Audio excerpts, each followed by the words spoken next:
In this video, I'm still stranded on mainland. We get into some crazy early ice situations, and I finally get my snowmobile out into the deep snow. Join me on another winter adventure.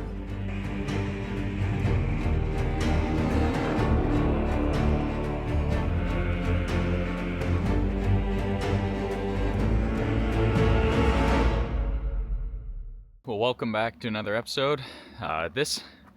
Today is a pretty special day. It is New Year's Eve.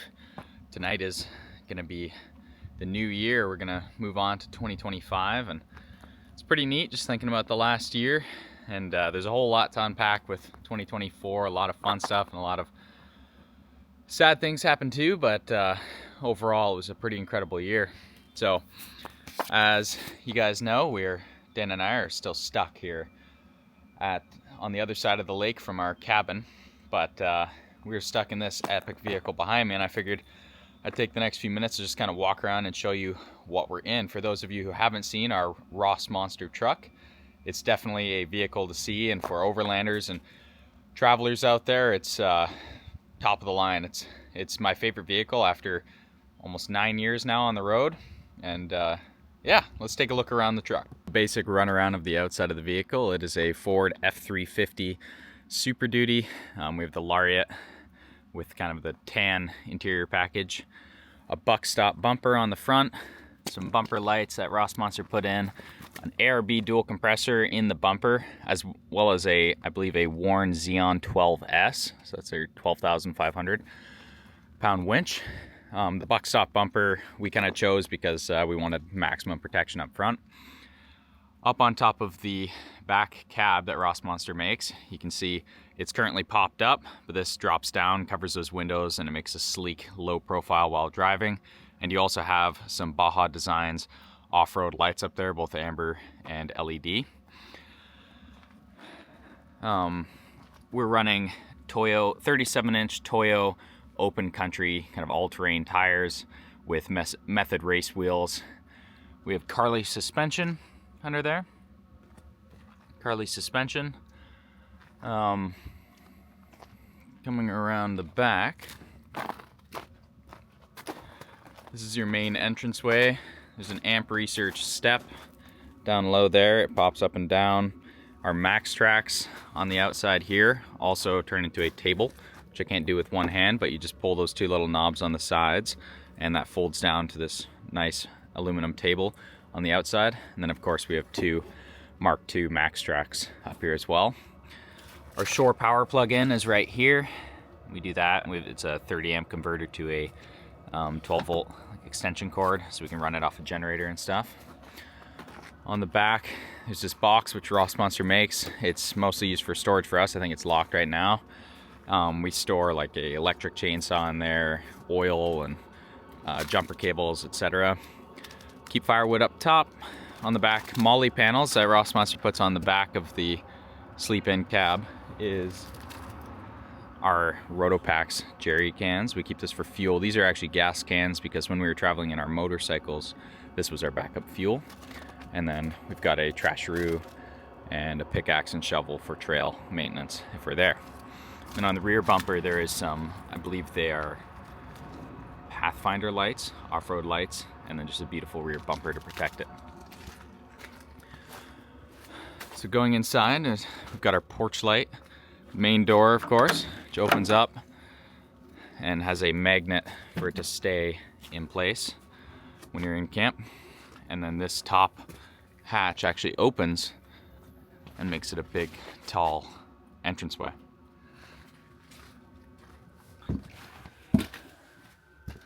It's a super quick walk around of outside, and now here we are inside. One of the main things to see inside here is this control panel behind me. This is where you control things like our aqua hot heater for the hot water in our sink. It's also a heater, like a floor heater, for the vehicle itself. We have our main control panel, which is where we control the lights, turning them on and off. You got your porch light, a shower light, which is also a bathroom light, and then all the other beautiful lights that are in here. From here we also can control the fridge being on and off, the water pump, and a battery heater. And this is where we can see our fresh and gray water tanks, where their levels are at, our battery, and other stuff. This knob here is what controls raising and lowering the roof. So it's on hydraulic. Presses that raise and lower the roof. Of course, you lower it when you're going to drive, and then you raise it when you get into camp. It takes like 30 seconds to pop up to full height.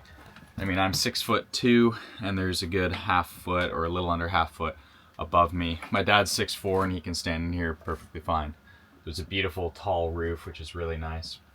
Above it is a Victron Energy battery monitor. So this is where we can just see the batteries, their exact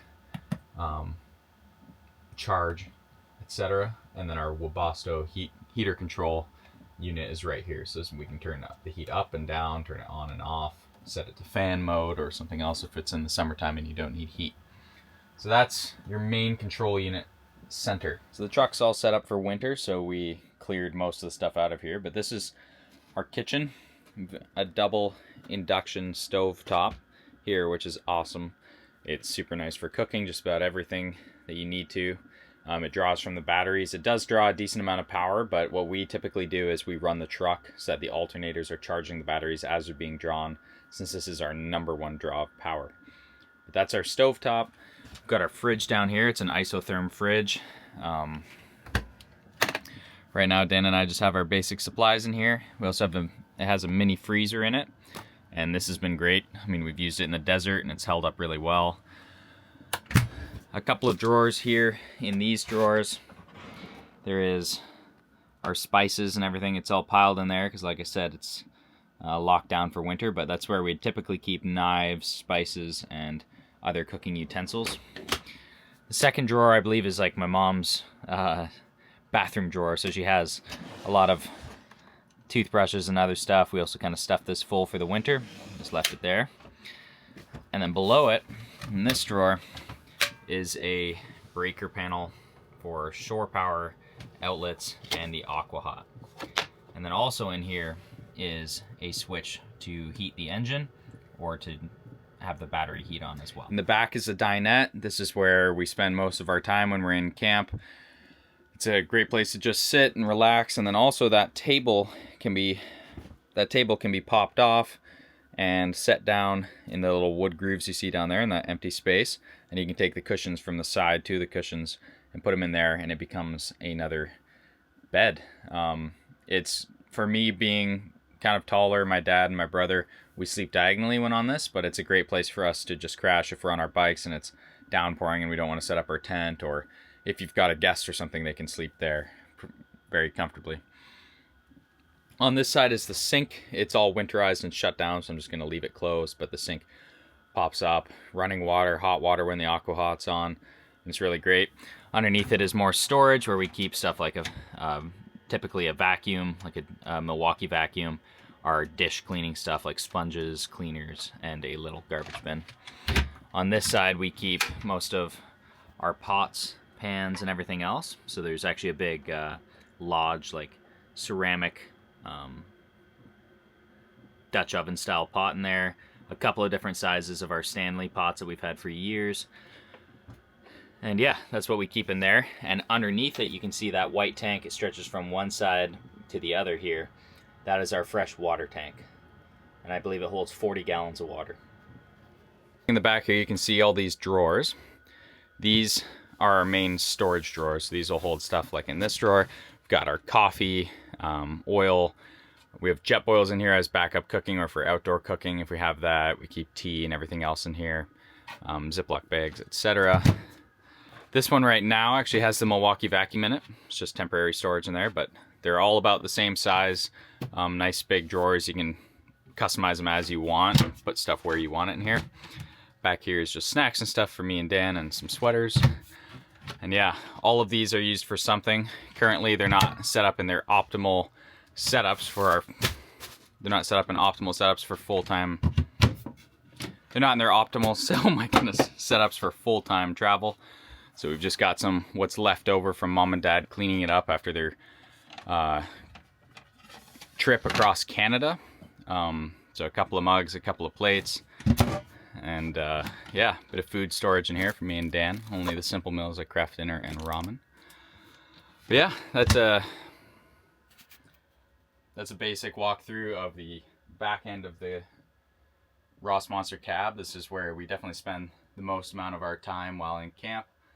It's where you cook, clean stuff, where you store all your food and utensils, etc. And then where you can sleep, and definitely where you're going to be chilling and sitting. So this is the bathroom and shower. Right now it's just a bit of storage for us. The water's obviously unhooked, but it's a nice little room. There's a toilet down there. The shower can be in here, and you can turn on the shower light. Have a nice private shower, or go to the bathroom while traveling. Coming back here is our messy bed. Me and Dan woke up, collapsed the tent, and started driving today, so we didn't have time to clean it. But it's basically a queen-size bed back here. Super comfortable mattress. My parents have used this for months all across North America. Me and Dan are loving it. It's definitely one of the most comfortable sleeps of our lives, and it's a great, awesome bed to have. Above it is this fan. It's a max fan.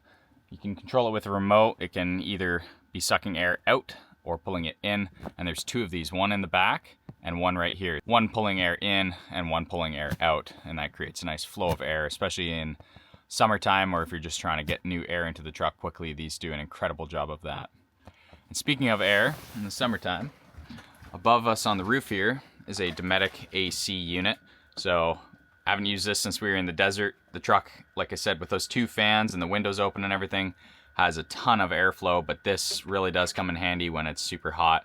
It's a nice little AC unit that can cool it down quickly. Very back there is two little storage bays. It actually goes about 2 feet or more in to those things. You just unbutton them, and that's where our clothing stays. And it's just a part of that front end of the front end of the cab that you see hanging over the cab of the truck with the light bar in front of it. That's where your storage is. It's nice and out of the way. There's a ton of room for a whole lot of clothes, and it's a super handy spot for storing a lot of things. So besides the lower windows, we also have all these windows, which we have these covers in. They're both thermal, and in the wintertime they help keep your heat in. So it helps reflect the sunlight, keeps a lot of the heat of the sun out of the cab if you're trying to do that in the summer. But then in the wintertime, it's another just thermal barrier. Helps keep the heat in and the cold out. So these are sliding windows. You can open with a screen and allow for more airflow and light when you want that. And there's 5 of these above the 2 main lower windows.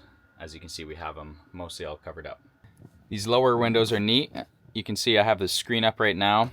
If I pull down on them while these are connected, it goes to a privacy shade, and this is a total blackout, so if you're trying to keep it dark in here while sleeping or just for privacy, it's super nice. But then when you want to open it up, you can just undo these 2 buttons, open it, and then pop all these guys, and the window will open up sideways like that. Just something you have to make sure to close before driving, of course, but it also allows some fresh air to come in. Even if there's bugs, you can just pop up your screen and have the window open. You can have the window open for the fresh breeze and no bugs coming in. So that's super nice. In this drawer in the back is our Starlink drawer.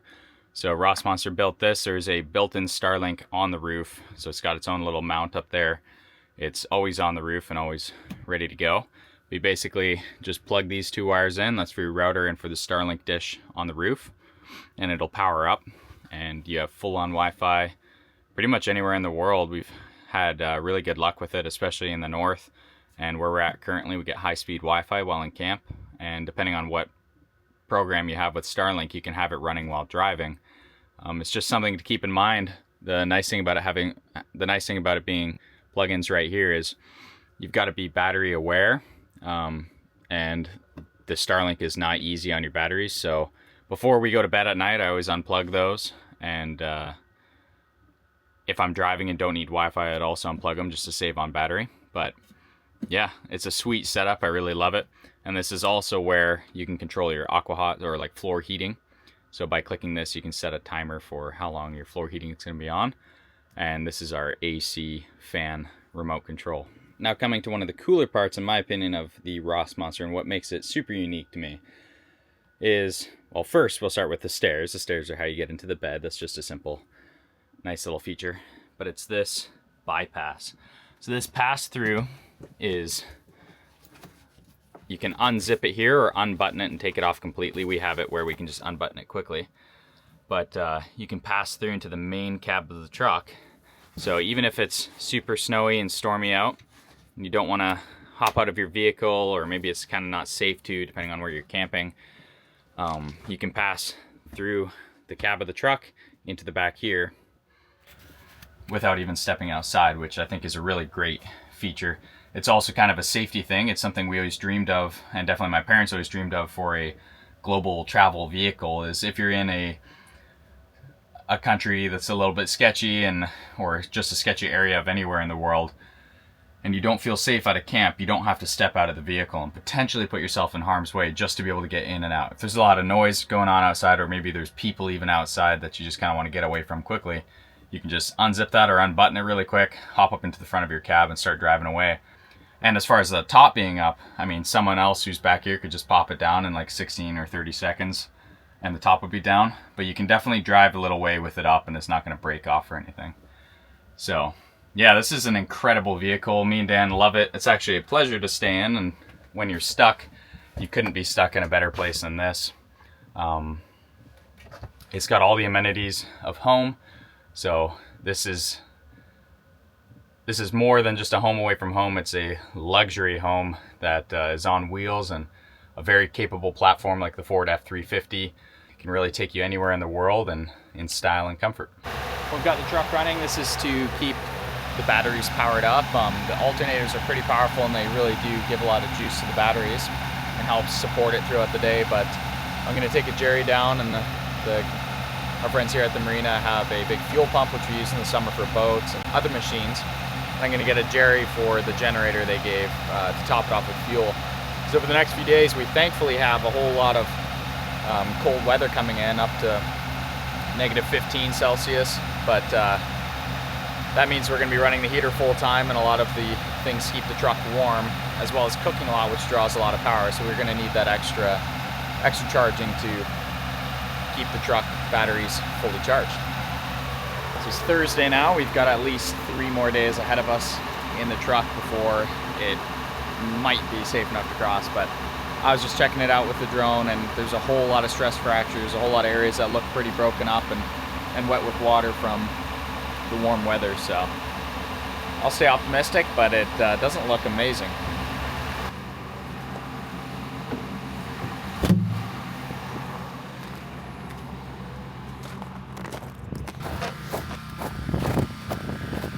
All of our camera stuff's dying and everything, except for this little camera because it charges by USB-C. We didn't think we'd be stuck out for weeks. No. Well, your mom texted something. You guys are getting an airboat? Yeah. Hopefully next week we'll be able to go pick it up. Yeah. We were thinking of doing it like yesterday. We were going to drive all down to Ottawa. Oh, that's where it is? Yeah. But we have to wait. I think the guy's out till next week or something. I'll see if it's worth on Sunday. Is it -15 tonight? Tomorrow night. Tomorrow night. Yeah, tonight's -11 it looks like. That's pretty good. Yeah.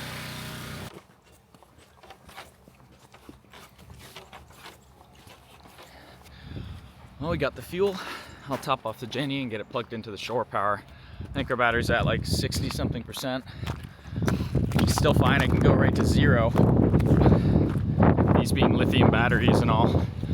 But I'm gonna try to keep it all topped off and charged up for the night.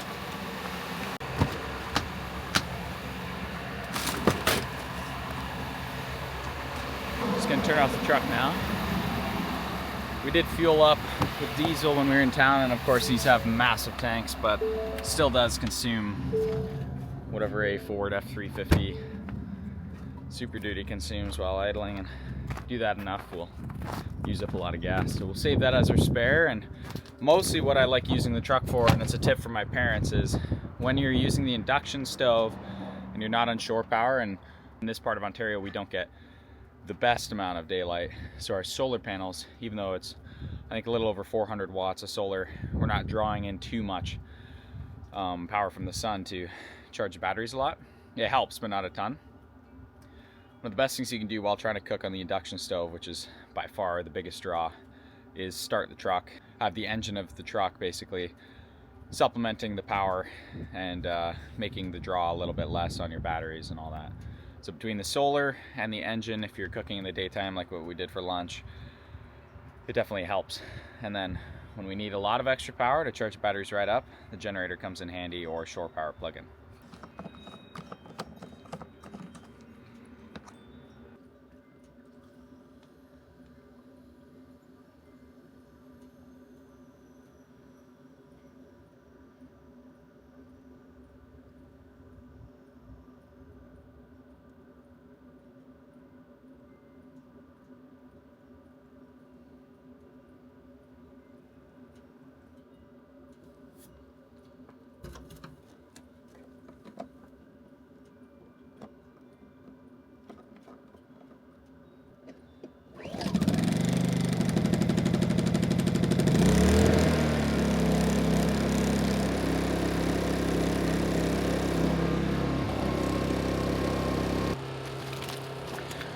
This is our shore power plug-in I showed you guys earlier, and the 30 amp converter, like a 12 volt extension cord. This goes right on here. Twist it.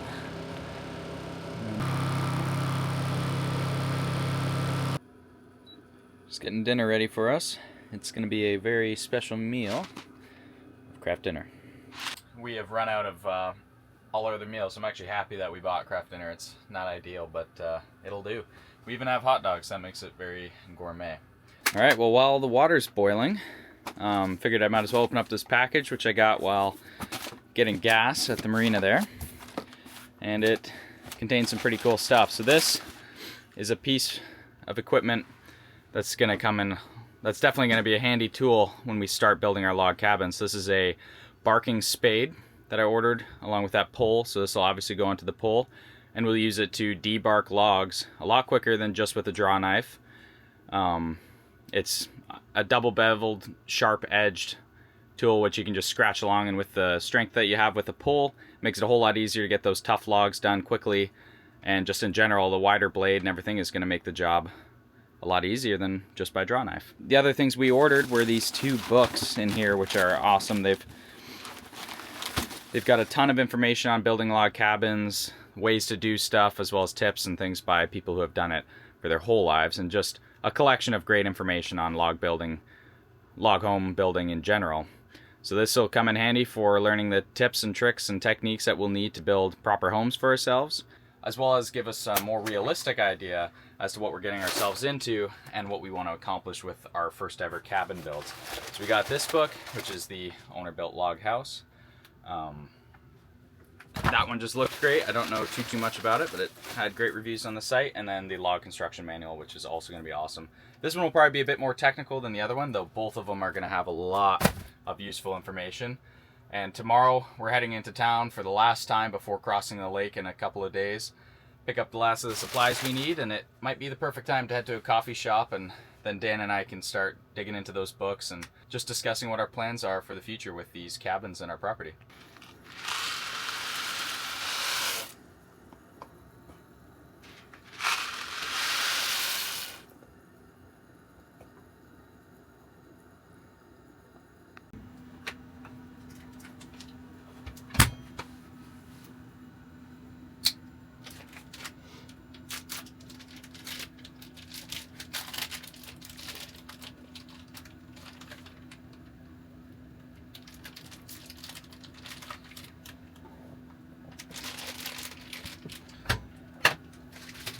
So we'll let that boil and just watch it the next few minutes. Simple meals are easy. Nice thing about these pots that we have, I believe they are Stanley, is the lids have these little holes in them. It's good for steam, but then also when it comes down to straining, you can just leave the pot on top, hold the sides, pour out the water, and in the case of noodles like Kraft Dinner or any other noodle meal, they'll all stay inside there, which is just nice.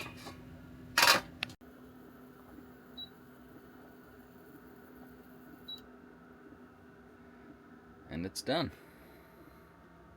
Just gonna go strain it and then dish it up. Now it's -8 out, and it'll drop to around minus 11 degrees Celsius, which is good. The colder the better. Just means the ice will freeze that much quicker. Well, our meal is done. Hot dogs and craft dinner. Alright, well, today's our final shopping day before making our attempt across the lake over the next 2 days, because last night was double-digit cold. Today is minus 8 during the day, and it's going to be minus 15 tonight, which is awesome.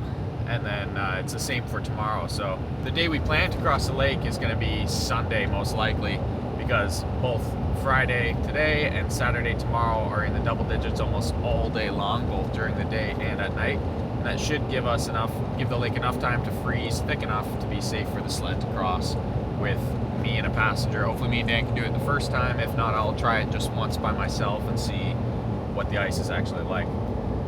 But yeah, we're gonna be going into town and grabbing some groceries, stuff to resupply the island a little bit, and then also a laptop, which is gonna be nice for us. It's gonna help ease our workload as a family. We've all got YouTube channels now, and we've got 2 laptops, so having 3 is going to make a big difference for us as editors to be able to get stuff done a lot faster. So I'm excited to see what the new laptops look like and how they perform. This one will mostly be used by Epic Family Road Trip, which is going to be awesome. And then, yeah, other than that, some more fresh coffee beans, which is probably one of my favorite things that we're getting today. While we're in the cafe that sells the coffee beans, Dan and I will probably take a minute to do some light reading on those new log cabin building books that we just got, and try to start learning some new stuff.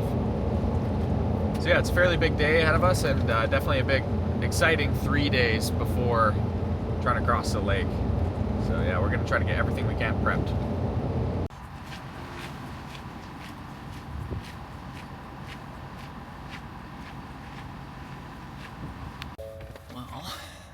Got a big bag of coffee this time. Their heritage blend from Pilot Coffee Roasters. We had 2 smaller bags when we were iced in before we left. We went through them pretty quick. This is what I've been using to make espressos, and it's what this Salute Coffee Company uses. This was only roasted about a week ago, and I'm sure we'll go through that. They have a couple other blends there too, like a Kenyan, Colombian, and they have some special blends, like one they call the Holiday and other things that they recommended. But I'm gonna stick with what I know is good and keep trying to perfect, especially latte art, but espressos in general with a delicious blend like that, and then venture out from there. One more storm.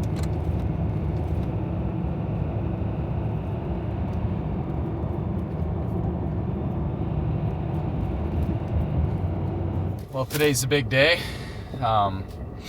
Right now I'm just in the truck. I'm going to be hitching up that trailer with my sled net to the back, it's backed up right against the snowbank, otherwise I could just unload my sled where it's at right now. But also it'll be nice to move it to something of a trailhead here that leads right to the lake, which is also conveniently covered in snow rather than gravel. So definitely it's my preference to not scratch along gravel as much as possible. But yeah, this is crazy feeling. It's been almost an entire week of being stuck in the truck here at the marina, and we're about to see if the ice is truly thick enough to make it, which is a big deal because not only gambling with myself going in the water a little bit, but also my brand new snow machine, which would be devastating.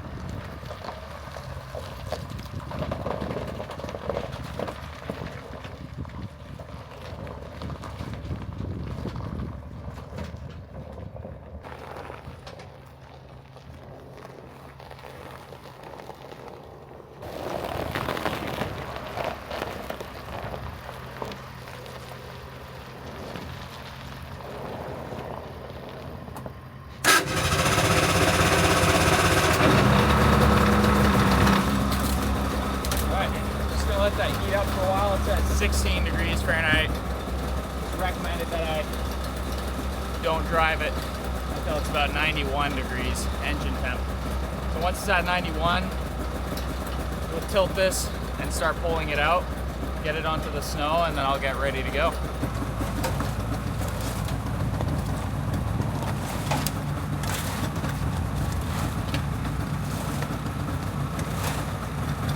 Well, she's mostly out now. Sweet to see. Can't wait to ride it. It's gonna be my first time driving it, and it's gonna be while going on unknown ice. So I don't have pre-studded or studded tracks here. They're just 2-inch paddles. So it's less than ideal while crossing a lake made up of almost zero snow and just sheer fresh ice.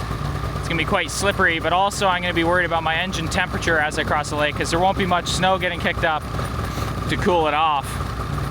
And then on top of that, I don't have ice scratchers. It was something I looked at while I was waiting to pick it up at the marina, but never pulled the trigger on, and now I kind of wish I did. But I'm gonna take it easy if it's safe and try to pull over on some of the islands where there's piled up snow and cool off the engine before making it right across the lake.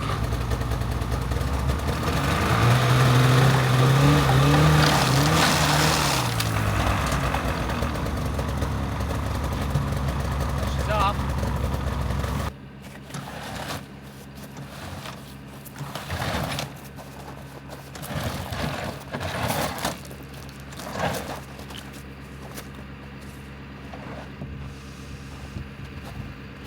Well, I'm gonna get suited up and try to get warm before heading out. Well, I'm pretty nervous about this just because of the machine. I think the ice is okay, but it's just the slipping, and then I don't want to overheat my snowmobile, so it might take me upwards of a half an hour to get across the lake just by the fact that I'll need to pull over, find some snow banks. Hopefully there's stuff like this, even though this is plowed banks. Even if it's just like in a forest, if I can just pull over, tilt the sled over, and then just rev it a bit, it should throw some snow to cool it down and keep it at proper temp. And then once I get across the lake, I'll have all my proper gear. So my full flotation suit, my boots, my own gloves, and my goggles, and a balaclava would be nice. But anyway, here goes nothing. Hopefully it goes smoothly. And I'll be back here to pick Dan up in a bit, and then we can finally get back to the island. Should be sweet.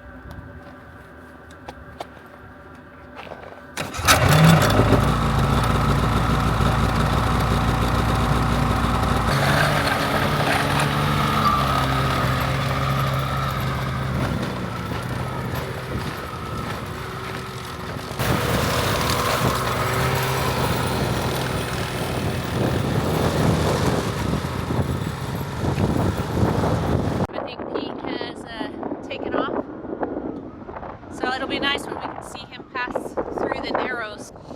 It is brutal, and the wind is so strong. And it's just sheer ice. So, quite the adventure. We put a drone in the air and fly as far away from the cabin as we can without losing signal. And then we use the 7x zoom to keep an eye on Pete during his crossing. If something were to go wrong, we have the snow dog ready to head out with ropes and other equipment. Because of the lack of snow, he told us he would stop once or twice during the crossing to let his machine cool down. He's back on his machine and heading towards the cabin. He stays close to the shoreline while he can, and he hits every patch of snow he can find to cool the engine and lubricate the tracks.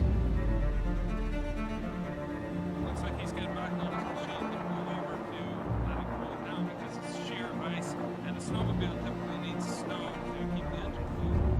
So he's back up and running. And now he's going on to the big water. Oh, he just went. No. Oh. He's okay, he just spun around. Oh my goodness, he's spinning in circles. Yeah. Oh dear. It's a big challenge out there.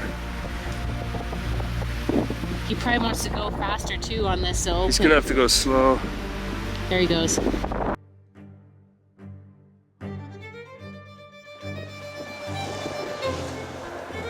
Oh dear. So close. Oh wow.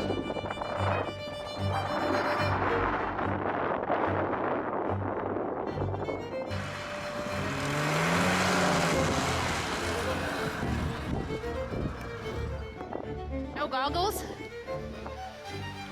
Well,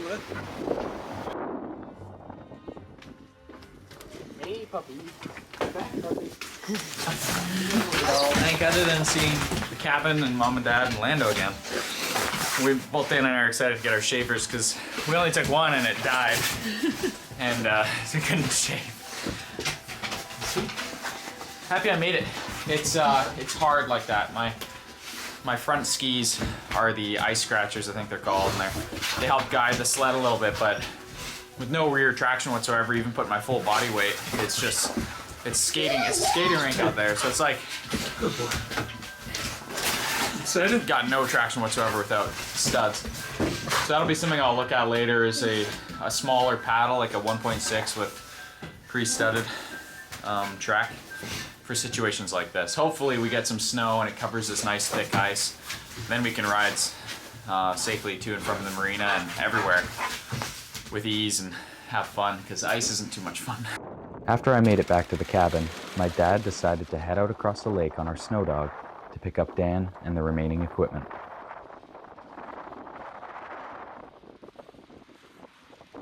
Something unexpected happened, and now both my dad and Daniel are stuck across the lake. Is Pete there? Pete's still there? Tell him don't go out. Don't go through the narrows. I'll call. My phone got wet. Here, we'll call on Dad's phone. Hey guys. So, I don't know how to tell you this, but Make sure to check out the Epic narrows Family are Road Trip open. and Dan's channel to get the full story. I'll put a link in the description below.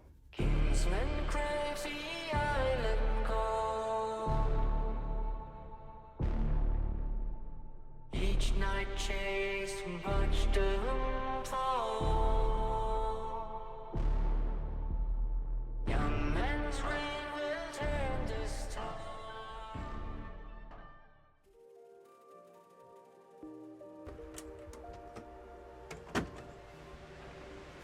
Roughly 2 weeks after our ill-fated trip, we are all back safe on the island. Today the weather is snowy, windy, and beautiful.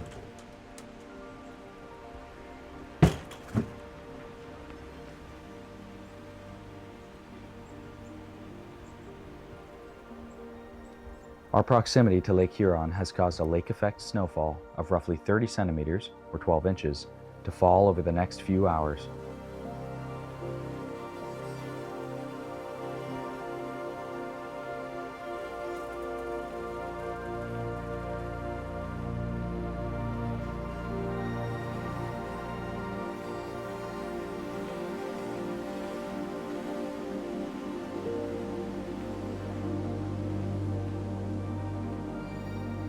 This is great news for us.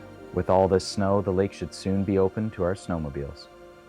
This will mark an end to the freeze-up stage of our winter stay on the island and the start of our winter adventures.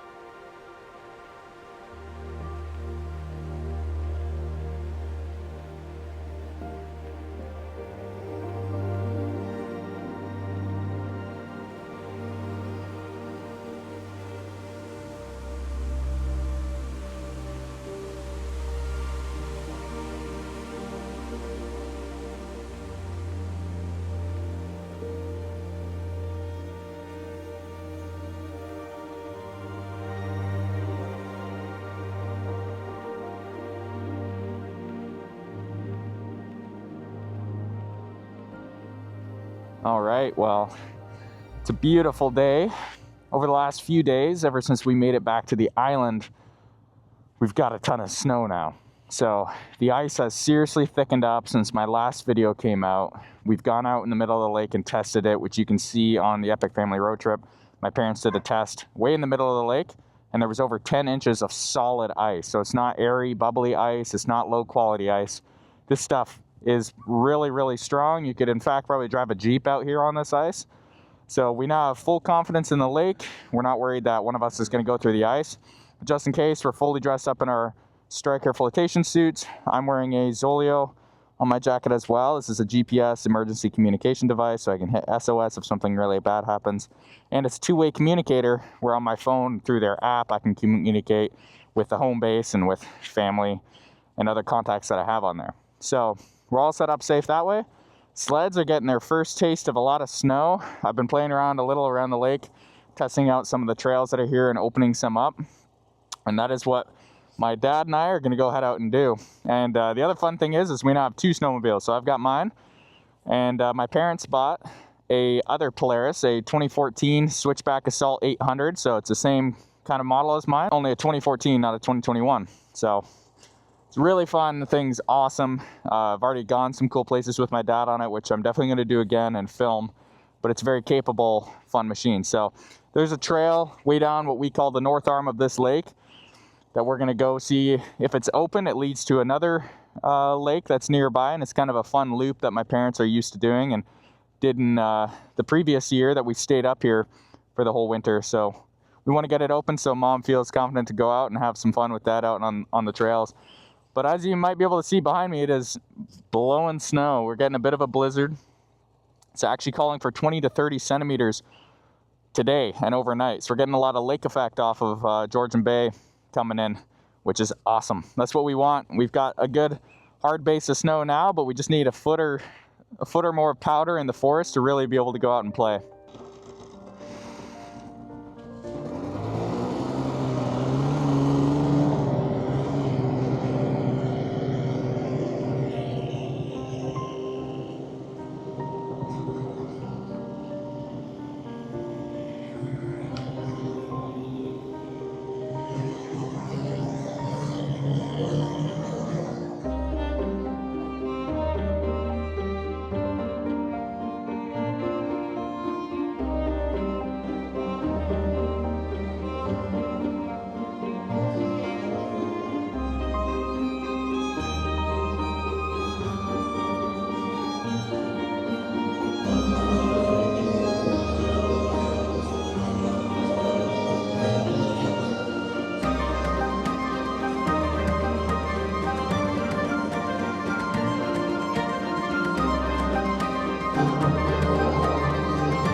Wow, just look at this snow. Right now, my dad's testing out one of our handheld Midland radios. We're probably a couple kilometers away from the cabin now on the lake here, and in this storm between trees and rocks and islands, we want to test the distance that we can reach home. This is quite the blizzard though.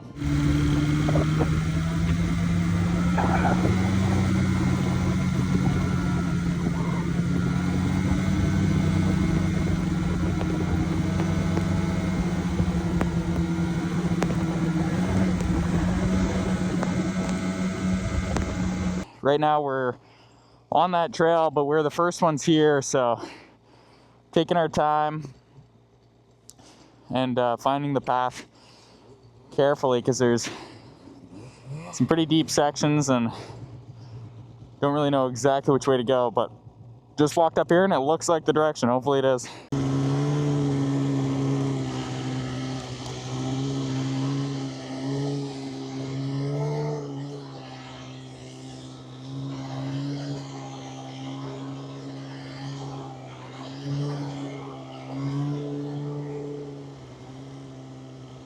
It's pretty fun. We got a lot of powder.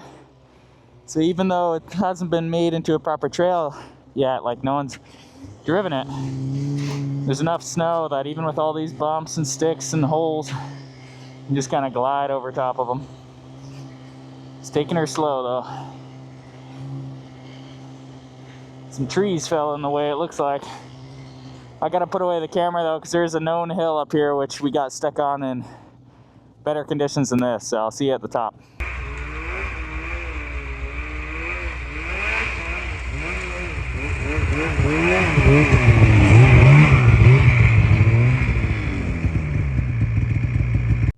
So I could actually see the lake that we're trying to get to ahead, but we've got this one little obstacle in the way.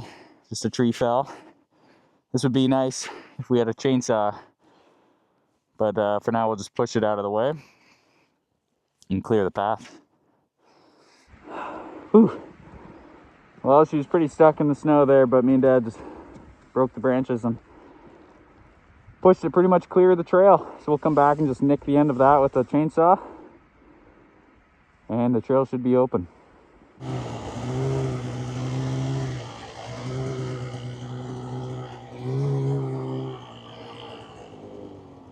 Pretty steep little descent out of the lake. Whoa. Too steep, in fact.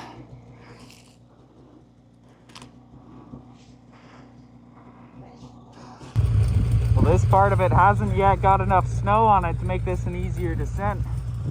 The steeping on video, it looks pretty flat, but right there, even with full brakes on, you'll slide down. It's steep enough. And then it drops. There's this lip that drops about a foot. It's not too high. It's nothing that these things can't handle, but if you were unsuspecting and followed our trail, you'd probably hit that with enough force to buck you straight over your sled.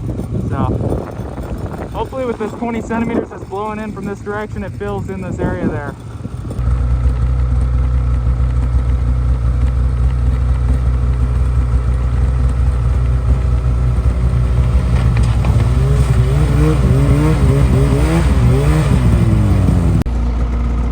All right, well, we made it through all those forest trails, opened a couple of them up, and rode on some that some of the locals have been keeping open.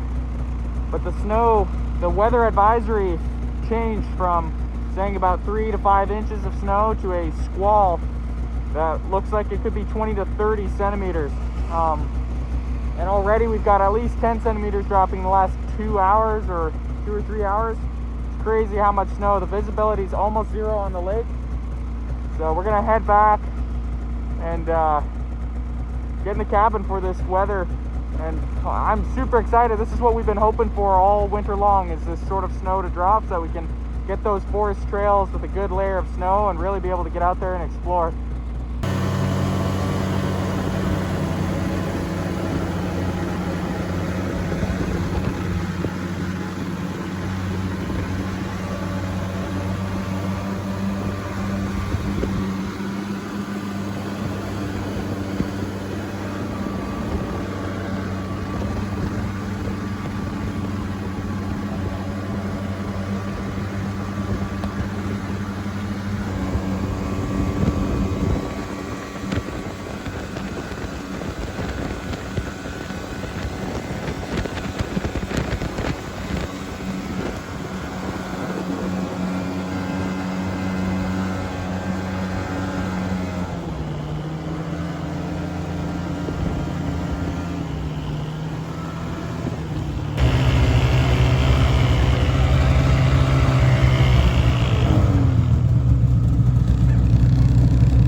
Those 2-inch paddles might not be designed for ice, but this is what they're good for. The deep snow. Right, Lando? Yeah. What's that for? Yeah, so what my dad said right there is very true. When I first crossed the lake, like what you guys saw in the last video, sheer ice, and I have no studs in these 2-inch tracks. And that's a kind of a bad combo. You need studs when you're on pure ice, not only just for traction, but it kind of helps kick up a bit of snow and ice chunks to cool the tracks and your sliders and lubricate the sliders on your sled. Yeah, so that might have given a bad impression of the sled at first because it was out of its element, but now here with this snow and even deeper snow coming in, and when you're doing stuff like bushwhacking trails and opening up a trail that's no one's been on for 2 years, those 2-inch paddles really shine. And this is a 146 track switchback assault, so it's a crossover sled designed for trail and kind of boondocking.